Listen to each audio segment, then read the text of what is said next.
Então, boa noite a todas e a todos novamente. Vamos dar início ao nosso estudo da semana do livro A Fuga dos Monges Bom. Iniciamos nos conectando aqui com o momento presente. Este é um ciclo de estudos que foi aspirado ou incentivado pelo nosso querido professor Geshe Dema. O livro indica também que há uma aspiração de Sua Santidade Dalai Lama para que sua leitura ajude a preservar os ensinamentos da tradição do Yongu Drumbon, a tradição que muitos de nós aqui praticamos e que muitos de nós estamos conhecendo. Essa é uma tradição milenar do Tibete que passou por inúmeros processos de perseguição, restauração, e o livro, de algum modo, está nos mostrando essa história de resiliência.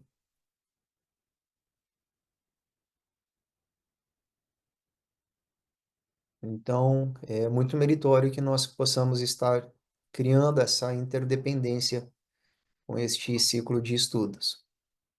E aí, com esta consciência, a gente então se aterra no momento presente, a gente gera a intenção de que os benefícios que vêm desses ensinamentos e dessa interdependência ajude, de alguma forma, a nós mesmos e a todos os seres que buscamos sair desse ciclo de sofrimento que é o samsara e realizar a iluminação, especialmente a iluminação última, que vai inclusive romper ou busca romper todas as dualidades, inclusive entre as dualidades entre samsara e nirvana.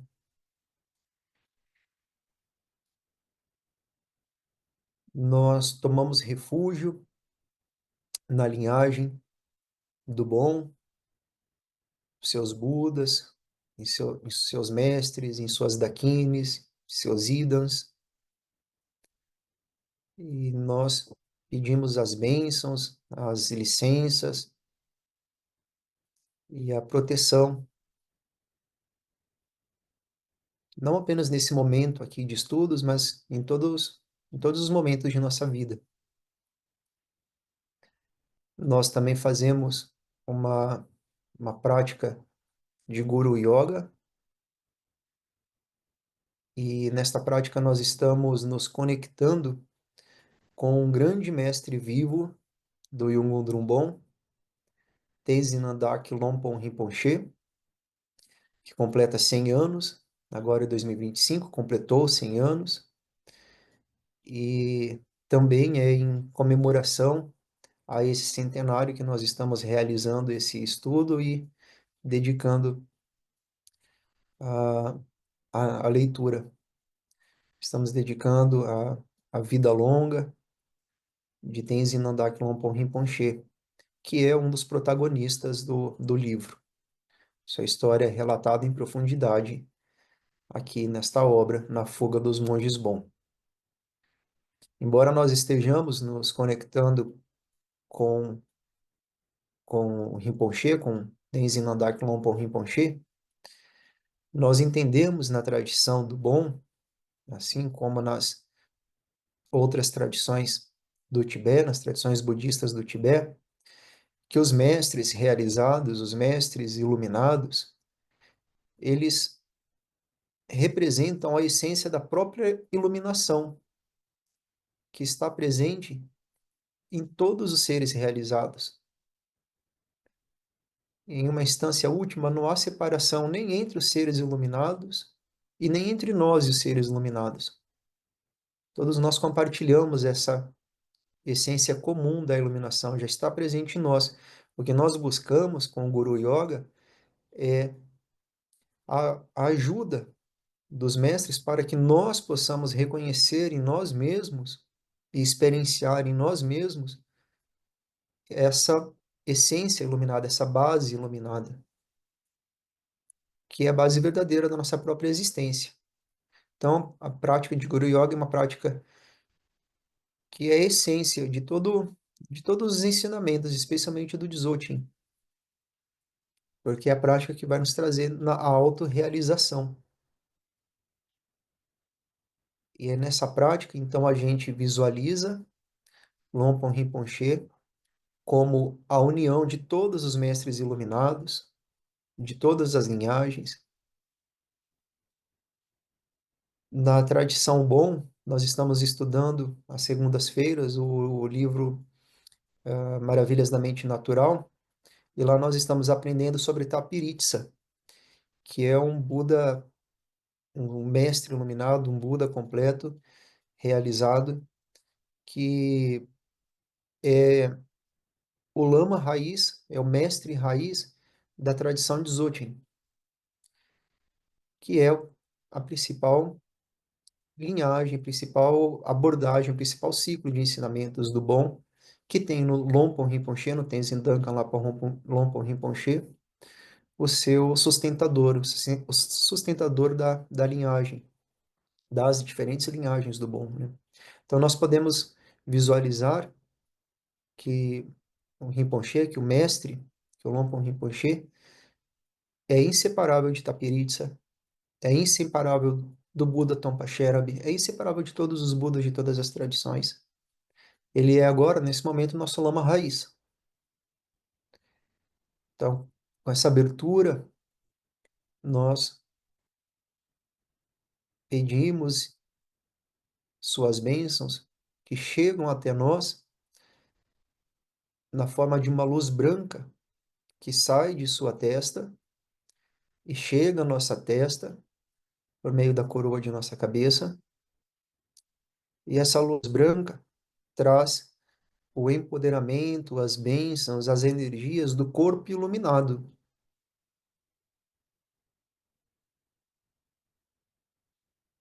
Se nós tivermos devoção suficiente, o nosso corpo e todos os corpos passam a estar, ao receber essa luz branca, completamente iluminados.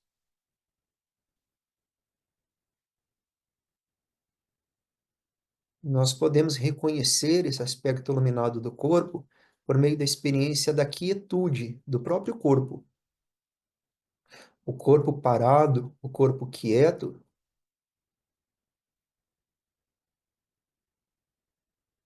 é a condição de possibilidade de todos os movimentos. Então, a essência do movimento é a própria quietude.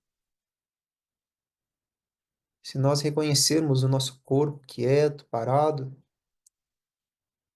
nós podemos nos conectar de modo profundo com essas bênçãos, com essa energia, com esse empoderamento.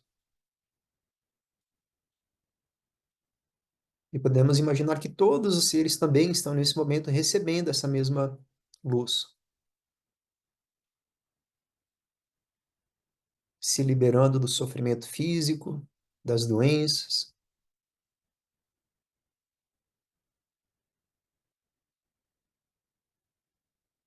Agora nós podemos nos abrir para recebermos a fala iluminada, as energias, o empoderamento, as bênçãos da fala iluminada que chegam até nós por meio de uma luz vermelha que sai da garganta de Ong Tsin Rinpoche e chega até a nossa garganta. E toda fala, todo som passa a ser a expressão da própria iluminação. Nós podemos nos conectar com essa experiência da fala iluminada por meio do silêncio.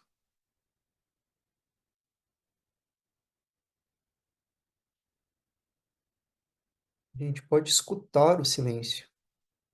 Porque o silêncio também é a condição de possibilidade para o surgimento do próprio som, da própria fala. É no silêncio que surge o som, é no silêncio que se permanece o som e é no silêncio que o som se dissolve. O silêncio está sempre presente como base da própria fala. E o reconhecimento, a experiência disso é a experiência da iluminação da fala.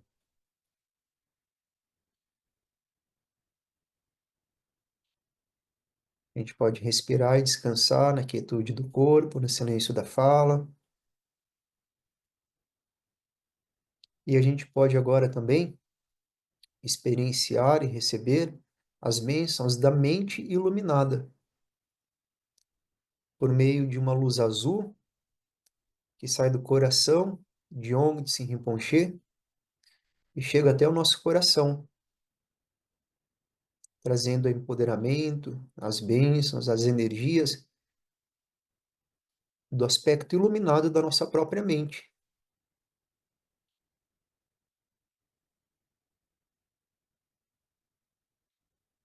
E a experiência da iluminação da mente se dá na experiência, no reconhecimento da espaciosidade, do espaço em que os pensamentos, as atividades mentais, as nossas emoções surgem, permanecem e passam. Se nós prestarmos atenção em nossos pensamentos, nós podemos perceber que os pensamentos eles surgem espontaneamente, permanecem durante o tempo e passam. Onde eles surgem? Onde eles permanecem? Onde eles passam, se dissolvem? No espaço.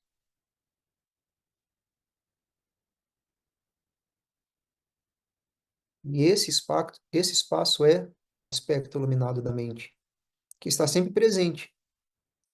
Basta reconhecermos. Nós podemos descansar nesse espaço, respirar nesse espaço,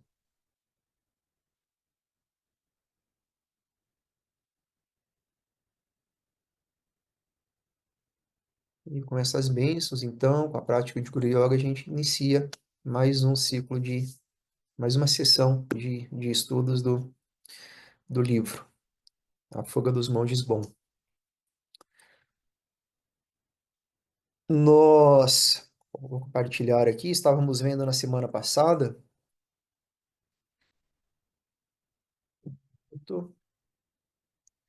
o início da invasão chinesa do Tibete, ou da anexação chinesa do Tibete. Nós vimos que esse processo foi um processo histórico muito mais antigo, é o resultado de um processo muito mais antigo do que, não está compartilhando ainda, né? Do que a própria, do que o evento em si, e o livro tem sido muito interessante nisso, né? Porque há um aspecto histórico muito bem detalhado e de uma forma muito bem equilibrado sendo apresentado para nós. E nós estamos acompanhando, nesse momento do livro, a história de um funcionário da embaixada tibetana, é um funcionário do governo tibetano que veio da embaixada da Inglaterra, né? Que, conforme nós vimos também, tinha interesses históricos ali na região. E é uma história muito bem detalhada, especialmente aí no que se refere à parte de comunicação entre as diferentes regiões ali do Tibete, especialmente nas regiões de fronteira com a China. Então, ele era um operador de rádio e acompanhou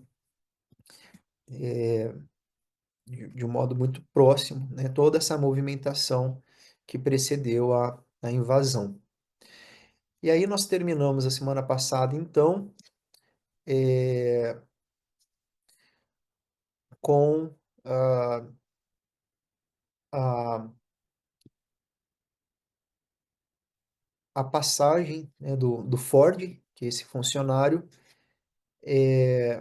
para uma região de fronteira onde havia um novo comandante, um novo governador ali, um novo comandante tomando a frente da resistência tibetana. E aí então nós seguimos com, com essa, com essa história, com essa nomeação, né, desse comandante, desse governador, que é o Nigabo. E o livro diz assim: alguns viram a nomeação de Nigabo para supervisionar o Tibete Oriental como um mau presságio. Nigabo era filho ilegítimo de uma freira de uma família poderosa. Seus detratores apontavam para uma profecia tibetana. Quando o trono do Tibete for guardado por uma pessoa de nascimento inferior, então o Tibete seria invadido pela China. A nomeação de Nigabo veio após outros maus presságios. Em 1947, o oráculo Nechung, horário oficial do, oráculo oficial do estado do Tibete, havia previsto que o país enfrentaria um desafio difícil vindo do leste no ano do Tigre de Ferro de 1950. Em 1949, um cometa apareceu nos céus sobre o Tibete, fazendo com que muitos se lembrassem que o cometa Halley havia aparecido em 1910, antes da invasão chinesa naquele ano. Então, nós tem alguém dizendo que o som está baixo. O Guilherme está comentando que o som está baixo. Será que é algum problema aqui no meu áudio? A Cris está dizendo que está bom. Talvez você possa aumentar um pouco, Guilherme. Não sei se a Cida está ouvindo bem. Ouvindo bem, muito bem. Então talvez seja algo aí, tá, Guilherme? Então, lembrando que em 1910 já havia ocorrido uma invasão chinesa do Tibete, e lembrando também que séculos antes já havia tido uma invasão do Tibete na China. E essa é a história que está nos parecendo, não está nos parecendo interessante, porque mostra a complexidade da geopolítica, enfim, é o mundo real, né? O Sansara está aí. Então, esse cometa Halley, ele passou novamente em 1949. E de uma forma remeteu a 1910, quando ele passou pela primeira vez e quando houve a invasão chinesa naquele ano. Além disso, no mês anterior à chegada de Nigabo, um terremoto de magnitude 8,5 abalou o Tibete Oriental, matando pelo menos 780 pessoas na região. Posso sim, Rosa. A Rosa está pedindo para aumentar aqui a tela, espero que seja melhor agora. Grato por lembrar, viu, Rosa?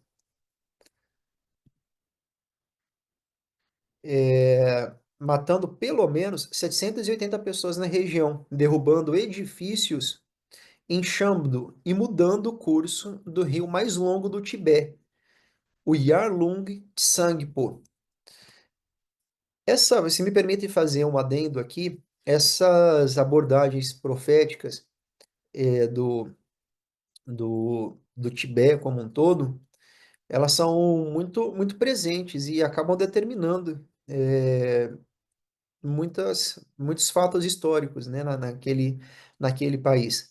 E agora, especialmente entre 2025 e 2030, há uma profecia ou um presságio que tem sido apontado por muitos mestres da nossa tradição e também de outras tradições tibetanas sobre ah, uma fase difícil, né? Um momento difícil, bem complicado que o mundo vai estar passando nesses 5 anos.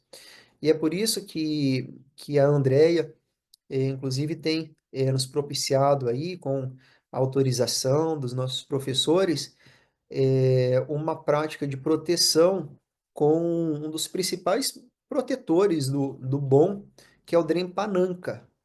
Então, agora, a cada 15 dias, nas sextas-feiras, nós vamos intercalar a prática de Sherab Chama, que é uma prática de cura e de sabedoria, com a prática de proteção do Drempananca. É uma proteção para nós mesmos e também uma proteção que nós esperamos que chegue a todo mundo, né? Especialmente aqueles que mais necessitam. Então, tem neste momento, nós estamos passando por uma fase dessa, né? Com maus presságios, com indicações de que momentos turbulentos estão por vir. E de fato, quando a gente olha aí o noticiário, a gente percebe que a situação, ela realmente está complicada, né? Quer seja do ponto de vista de guerras, do ponto de vista ecológico, do ponto de vista das tecnologias. Então, que os mestres, os protetores iluminados nos protejam e nos guiem nessa fase turbulenta aí, que está por vir. E que, se possível, minimize ou até anule, né, os efeitos negativos dessa fase. Nigabo tinha cerca de 3.500 tropas mal treinadas, de disciplina questionável para defender 200 milhas de fronteira. Liderando as tropas estavam oficiais escolhidos por conexões familiares em vez de competência. Muitos dos soldados tinham 50 ou 60 anos. Outros eram tão jovens quanto 16 anos. Soldados casados eram acompanhados por suas famílias, que os seguiam mesmo quando eram destacados para o combate. Então, desde a semana passada, nós vimos que realmente esse comandante, esse Nigabo, né, parecia até que estava jogando contra o Tibete, assim, porque ele fez tudo para deixar as defesas tibetanas bem frágeis e essa formação aí dos soldados, né, reforça essa perspectiva de que, no mínimo, ele era bastante incompetente. Muitos oficiais careciam de treinamento militar, de acordo com a política do governo de evitar a criação de um corpo de oficiais profissionais. Um minuto, desculpa. De um corpo de oficiais profissionais que pudesse se tornar politicamente influente. As tropas carregavam principalmente armamento ultrapassado, embora alguns dos regulares tivessem sido recentemente equipados com rifles automáticos Bren e submetralhadoras Sten fornecidos pela Índia. Cerca de 1.500 missilianos Campa, recentemente recrutados de lealdade suspeita, reforçavam as unidades do exército regular. Nigabo e seus oficiais eram tibetanos centrais da província de Tsang, impostos a uma comunidade oriental que sentia pouca conexão com o governo central. Os Campas ressentiam-se dos impostos coletados pelo governador, que os chefes locais haviam concordado em troca da promessa do governo de defender Khan das incursões chinesas. Lembrando que Khan é a região onde nasceu e viveu por boa parte em sua infância e adolescência o nosso mestre Tenzin Nandak Lompo Rinpoche. Né? A população via os oficiais na administração de Nagbu como intrusos, em parte porque os altivos tibetanos ocidentais falavam um dialeto diferente e seus costumes eram estranhos. Por exemplo, os tibetanos centrais usavam uma boa dose de manteiga em seu chá, mas os campas bebiam chá sem manteiga. As diferenças culturais eram amplificadas pelo preconceito. Tibetanos centrais viam os campas como grosseiros e estúpidos. Os campas viam Nigabo e outros tibetanos centrais como oportunistas que visavam enriquecer à custa dos locais.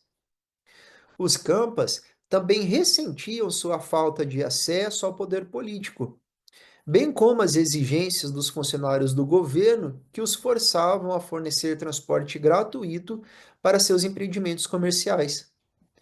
Liaolu havia reconhecido o problema e feito um esforço para tratar das queixas dos campas, mas Nigabo exacerbou as tensões com seu estilo distante e formal.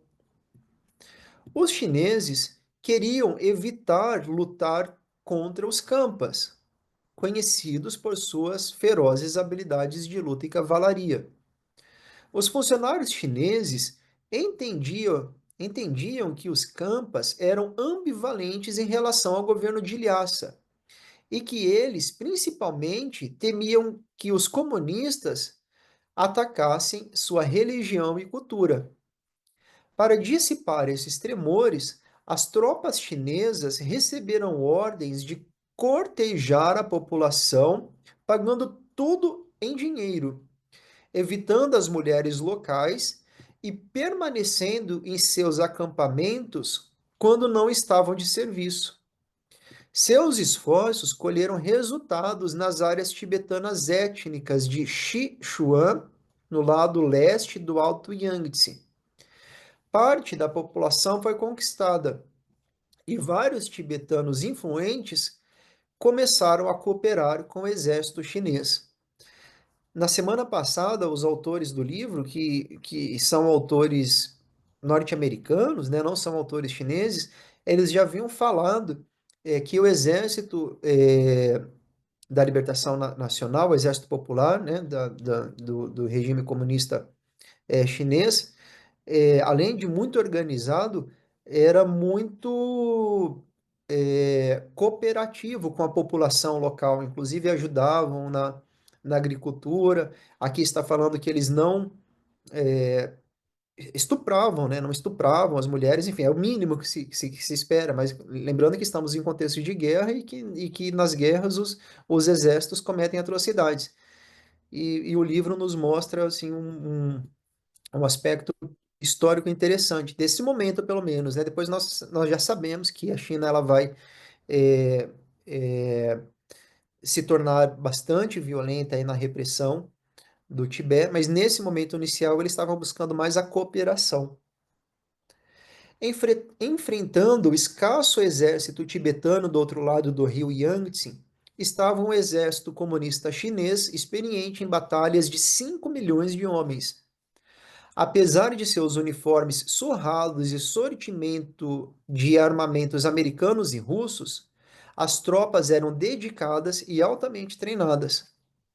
A força da invasão consistia em uma unidade especial de cerca de 20 mil homens treinados para um avanço relâmpago de 4 pontas, com o objetivo de capturar Shandong e prender o exército tibetano.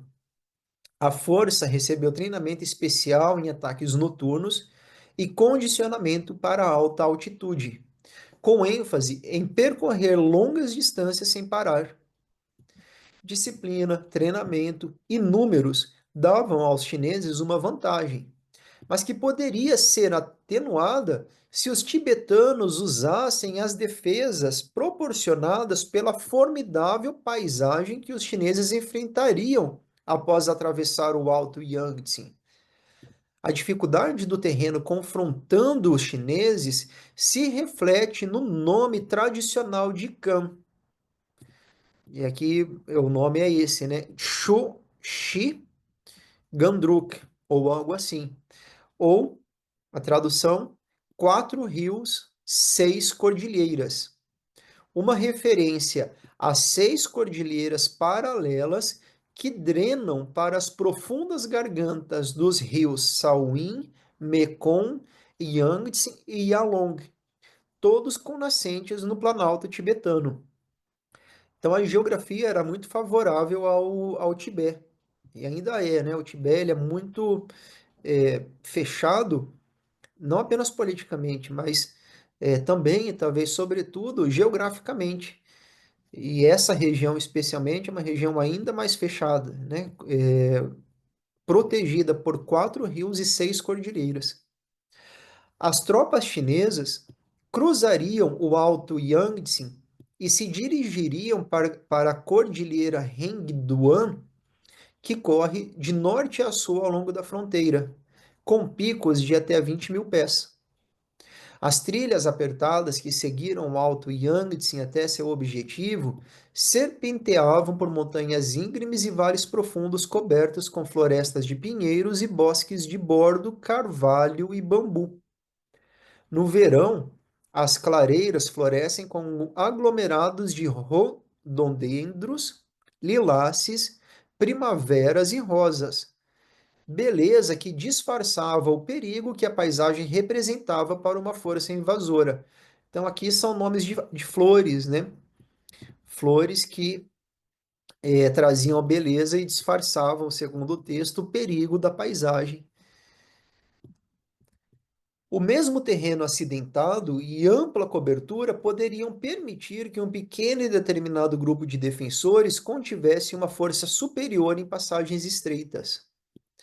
À meia-noite de 5 de outubro de 1950, um pelotão do 154º Regimento Chinês do Corpo do Exército do Sudoeste atravessou furtivamente o alto rio Yangtze e derrotou uma pequena força tibetana que protegia o mosteiro Chokgorgon, sem disparar um tiro. O pelotão chinês era a ponta de lança de uma força de cerca de 4 mil homens, que passou os 5 dias seguintes atravessando o rio. A força principal atacou em 7 de outubro. Uma guarnição de cerca de 200 tibetanos, em grande desvantagem numérica, opôs-se à principal travessia em Gantondruga. Os tibetanos bem entrincheirados infligiram pesadas baixas aos invasores, mas foram finalmente forçados a recuar com os chineses em perseguição. Outra força de tibetanos bloqueou uma das pontas chinesas em Dengkok por vários dias, mas os chineses os flanquearam com uma segunda travessia do rio mais ao norte. A força tibetana retirou-se intacta. A principal força tibetana fez uma resistência em um passo estreito que proporcionava uma posição defensiva natural. Os tibetanos lutaram ferozmente, mas mesmo sua vantagem geográfica não pôde superar as táticas, treinamento e armamento superiores dos chineses. Incapazes de resistir ao ataque chinês, os tibetanos recuaram para uma cidade próxima, onde foram reforçados.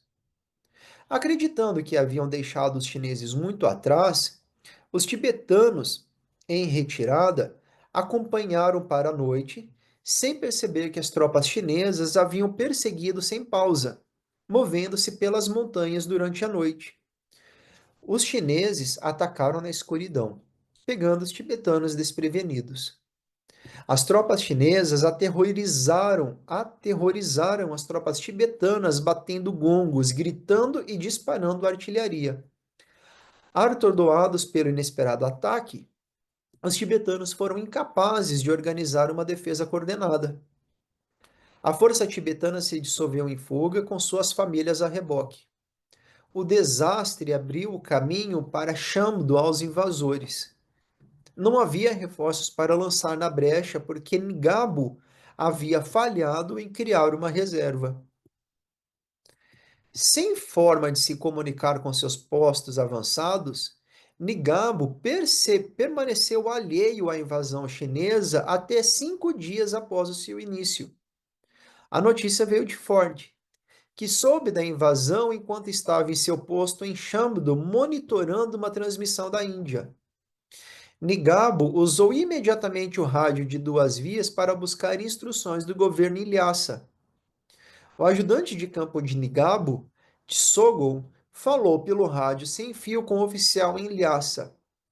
Para seu espanto e frustração, foi informado que os funcionários do governo não podiam ser incomodados porque estavam participando de um piquenique de 5 dias. E aí, repito, né, os autores desse livro são jornalistas, e fizeram um trabalho de documentação bem interessante, bem detalhado desse momento. Que se dane o piquenique deles, gritou Tsogel no rádio. Embora estejamos bloqueados aqui, a nação esteja ameaçada e cada minuto possa fazer diferença para o nosso destino, você fala sobre esse maldito piquenique?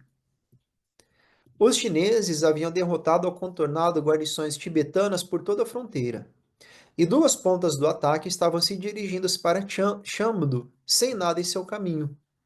Uma terceira ponta estava se dirigindo para o cruzamento a oeste de Chamdo. Capturar o cruzamento prenderia o que restava das forças tibetanas. Ngabo recebeu a notícia em 16 de outubro de que tropas chinesas haviam sido avistadas perto de Hioshui, na trilha para o cruzamento. O governador entrou em pânico. Ele pediu permissão à Lhasa para se render e foi recusado, mas recebeu permissão para recuar. 2 dias depois, demonstrando covardia e um julgamento incrivelmente falho, Nigabo reuniu todos os cavalos disponíveis e fugiu de seu posto às 7 da manhã, sem se preocupar em notificar Ford, a milícia Campa ou outros oficiais. Apenas o exército recebeu aviso. O exército seguiu o governador, ficando para trás em uma procissão de soldados e seguidores do acampamento espalhados pela trilha por milhas.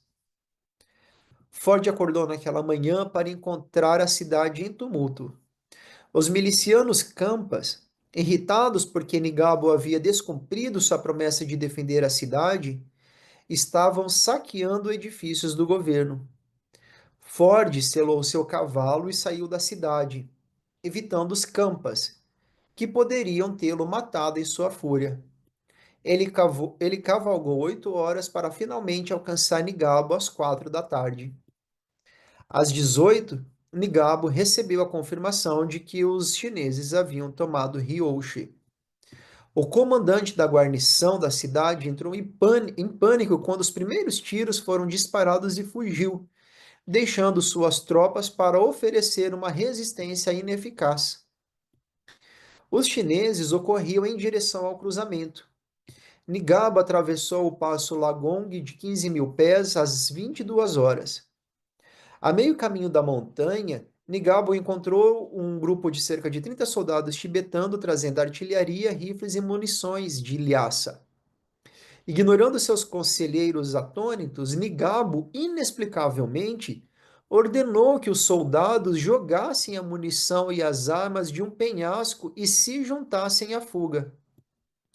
Perplexo com a ordem, mas relutantes em questionar-se um superior, os soldados obedientemente, mas a contragosto, empurraram sua preciosa carga pela borda do penhasco. Pouco depois, batedores retornaram com a notícia de que os chineses estavam ocupando o cruzamento. Cerca de 100 cavaleiros chineses haviam percorrido 50 milhas por dia para chegar ao cruzamento antes dos tibetanos e prender Nigabo e suas tropas. Nigabo ignorou os apelos para que lutassem para escapar e, em vez disso, decidiu procurar santuário em um mosteiro a algumas horas de distância, no topo de um vale densamente arborizado. Poucas horas após a chegada dos tibetanos, soldados chineses cercaram o mosteiro. Nigabo se rendeu imediatamente e os tibetanos entregaram suas armas aos chineses. Um oficial chinês dirigiu-se aos prisioneiros tibetanos através de um intérprete. Nós trazemos a paz, disse ele. Viemos libertá-los dos demônios estrangeiros. Os chineses e os tibetanos são irmãos, um povo, uma raça, uma nação. Fomos separados por estrangeiros que se sentaram em seus pescoços e os mantiveram afastados da pátria. Ele olhou para Ford, dizendo: Você pode reconhecer esses estrangeiros pelos narizes longos, olhos azuis redondos e pele clara. Os tibetanos ficaram perplexos. Ford era o único ocidental que a maioria dos tibetanos já havia visto. O único outro ocidental no Tibete era outro operador de rádio em Lhasa, um súdito britânico. Enquanto uma câmera filmava a cena para fins de propaganda, cada tibetano recebeu uma moeda de prata chinesa em um salvo-conduto, sendo instruído a voltar para casa.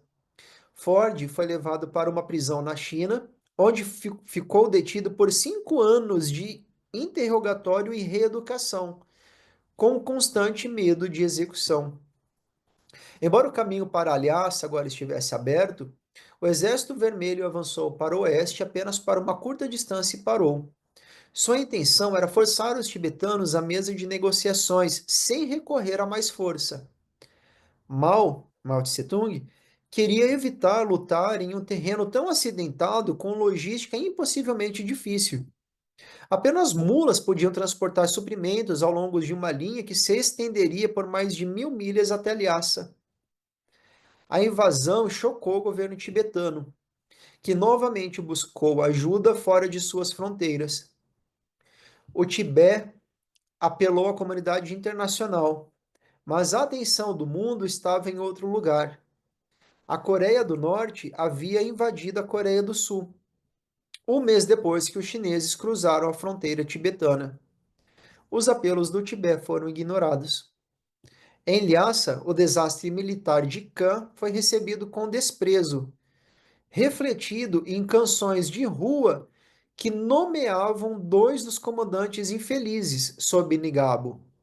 E a canção diz assim: liderado pelo Derge C de Duas Caras, então o comandante sem esperança Kanchunga, o quartel-general do regimento militar do governo de Khan, está cheio de cheiro de excrementos diarreicos.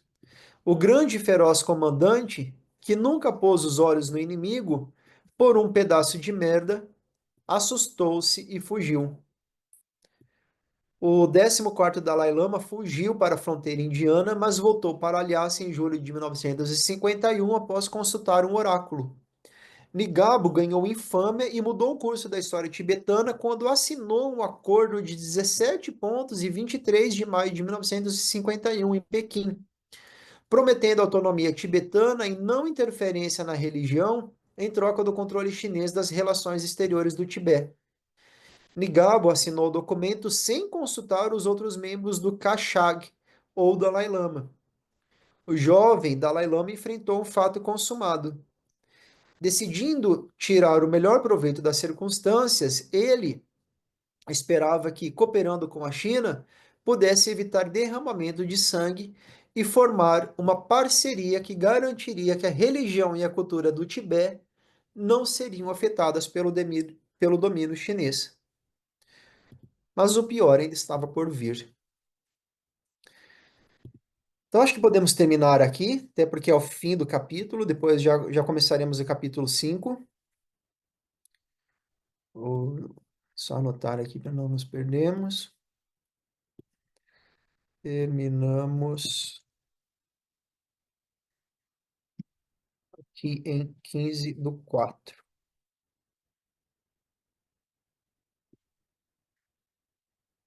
Então é isso, amigos e amigas. Continuamos aí conhecendo um pouco mais da história da incursão militar, né, dessa história mais que não está focando nos nossos mestres, mas é o pano de fundo para tudo o que aconteceu.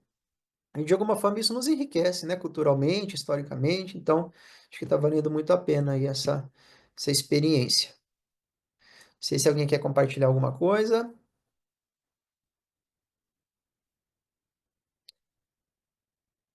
Então, podemos fazer a dedicação, recitar o mantra de longa vida ao Yongtse Rinpoche. Um minutinho.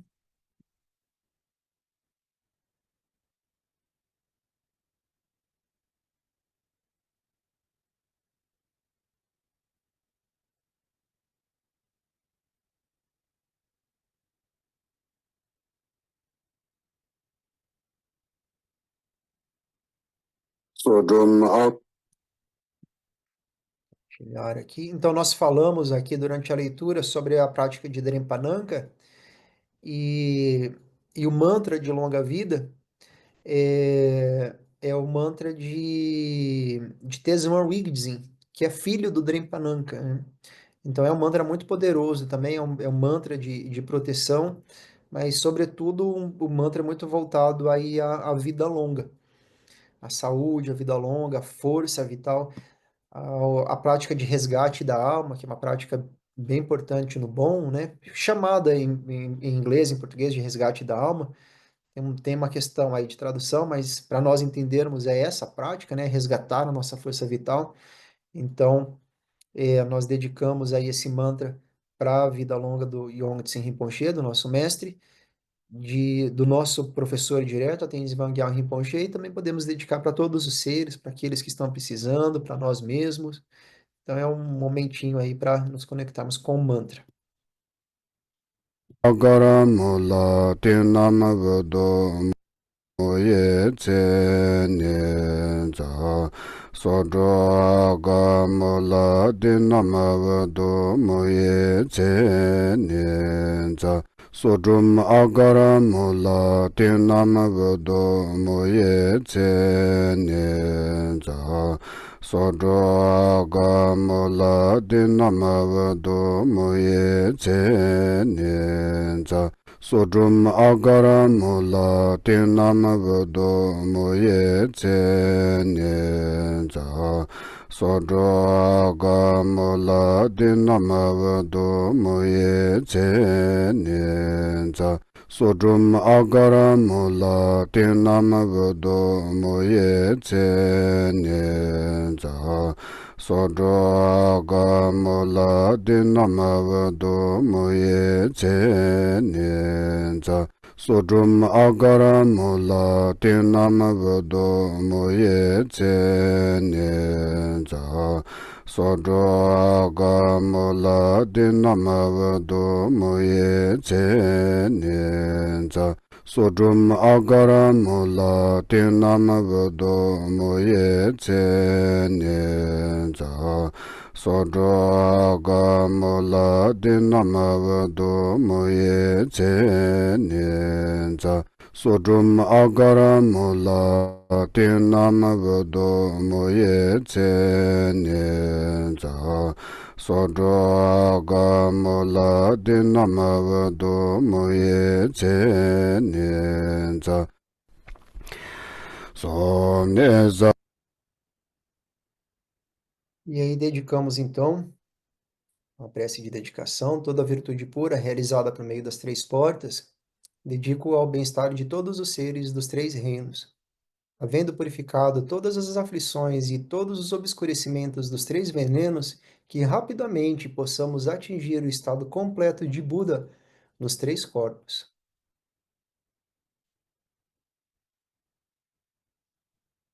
É isso aí, pessoal. Podemos interromper a gravação aqui.